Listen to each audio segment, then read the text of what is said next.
Hello বন্ধুরা, সকালবেলা ঘুম থেকে উঠে আমি এখন গরম জল দিয়ে ওষুধ খেয়ে নিচ্ছি, কারণ আমার প্রচন্ড পরিমাণে ঠান্ডা লেগেছে। তাই মা বললো ঠান্ডা জল দিয়ে খাস না, গরম জল দিয়ে খেয়ে নে। তাই গরম জল দিয়ে খাওয়া হয়ে গেল। এরপর আর কি আমি, মা আর দাদা বেরিয়ে গেলাম মামার দোকানে পরোটা খাওয়ার জন্য, কারণ আমাকে একটা জায়গায় বেরোতে হবে। পরে বলছি কোথায় বেরোবো, এই যে পরোটা এখন খেয়ে নিলাম। তো এখন আমি অটো করে চলে যাচ্ছি স্টেশনে। আর এই যে তোমরা এখন দেখতে পাচ্ছ দমদম ক্যান্টনমেন্ট স্টেশনে চলে এসে হেঁটে হেঁটে যাচ্ছি। আর এখন আমি ট্রেনে করে যাচ্ছি নিউ ব্যারাকপুরে, কারণ নিউ ব্যারাকপুরে আজকে রয়েছে আমার স্যারের অ্যানুয়াল প্রোগ্রাম।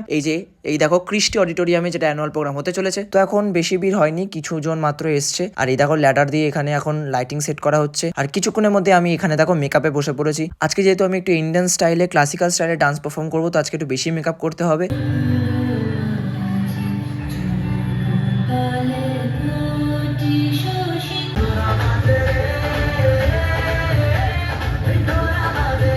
আর প্রোগ্রামের মাঝে স্যারের কাছে একটা স্পেশাল পুরস্কারও পেয়ে যাই। তো এবার প্রোগ্রাম শেষের পর আমরা চলে এসেছি স্টেশনে বাড়ি যাবো বলে। তো বন্ধুরা, আজকে ভিডিওটা এই পর্যন্ত ছিল। কেমন লাগলো অবশ্যই কমেন্টে জানিয়ে দিও। আর ভালো লেগে থাকলে অবশ্যই একটা লাইক করে দিও। আর পারলে চ্যানেলটা সাবস্ক্রাইব করে দিও। এবং ফেসবুকে দেখে থাকলে অবশ্যই